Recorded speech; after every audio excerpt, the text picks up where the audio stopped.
Road ప్రమాదంలో అనుమానాస్పద స్థితిలో మృతి చెందిన పాస్టర్ ప్రవీణ్ పగడాల అంత్యక్రియలు ఇవాళ జరగనున్నాయి. సాయంత్రం హైదరాబాద్ తిరుమలగిరి బాప్టిస్టు సమాధుల తోటలో అంత్యక్రియలు నిర్వహించనున్నట్లుగా తెలుస్తోంది.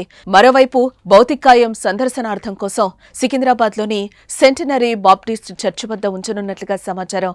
దీంతో ప్రవీణ్ ను కడసారి చూసేందుకు క్రైస్తవులు భారీగా తరలిరానున్నారు.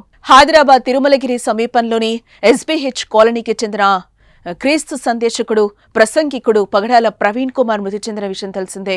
తూర్పుగోదావరి జిల్లా రాజమహేంద్రవరం శివారు కొంతమూరు వద్ద రోడ్డు పక్కన ప్రవీణ్ మృతదేహాన్ని మంగళవారం ఉదయం స్థానికులు గుర్తించారు. రోడ్డు ప్రమాదంలో ప్రవీణ్ మృతి చెందలేదని, హత్యేనని పాస్టర్లు ఆందోళనకు దిగారు. దీంతో స్పందించిన ప్రభుత్వం విచారణకు ఆదేశించింది. ఈ క్రమంలో తూర్పుగోదావరి జిల్లా ఎస్పీ నరసింహ కిషోర్ రాజమహేంద్రవరంలో మీడియా సమావేశం ఏర్పాటు చేసి కేసు వివరాలను వెల్లడించారు. కొవ్వూరు టోల్గేట్ సమీపంలో కొంతమూరు వద్ద ప్రవీణ్ ద్విచక్ర వాహనంపై వెళ్తున్న సీసీటీవీ ఫుటేజ్ సేకరించామని, ప్రమాదం జరిగిన రాత్రి అంటే సోమవారం రాత్రి 11:43 రోడ్డు ప్రమాదం జరిగినట్టు సీసీటీవీ ఫుటేజ్ ని బట్టి తెలుస్తోందన్నారు. అర్ధరాత్రి 11:31 నుంచి 11:42 వరకు 12 నిమిషాలు కీలకమని, ఆ సమయంలో ప్రవీణ్ బైక్ ను దాటుకుని 5 వాహనాలు వెళ్లాయని, కానీ ఓ రెడ్ కలర్ కారు, ప్రవీణ్ ప్రయాణిస్తున్న బుల్లెట్ ఒకేసారి వెళ్లాయని ఎస్పీ తెలిపారు.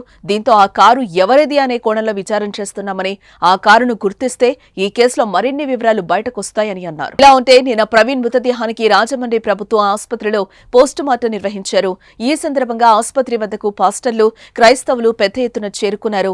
ప్రవీణ్ మృతిపై అనుమానాలు ఉన్నాయని, న్యాయం చెయ్యాలంటూ పెద్ద ఎత్తున ఆందోళన చేపట్టారు.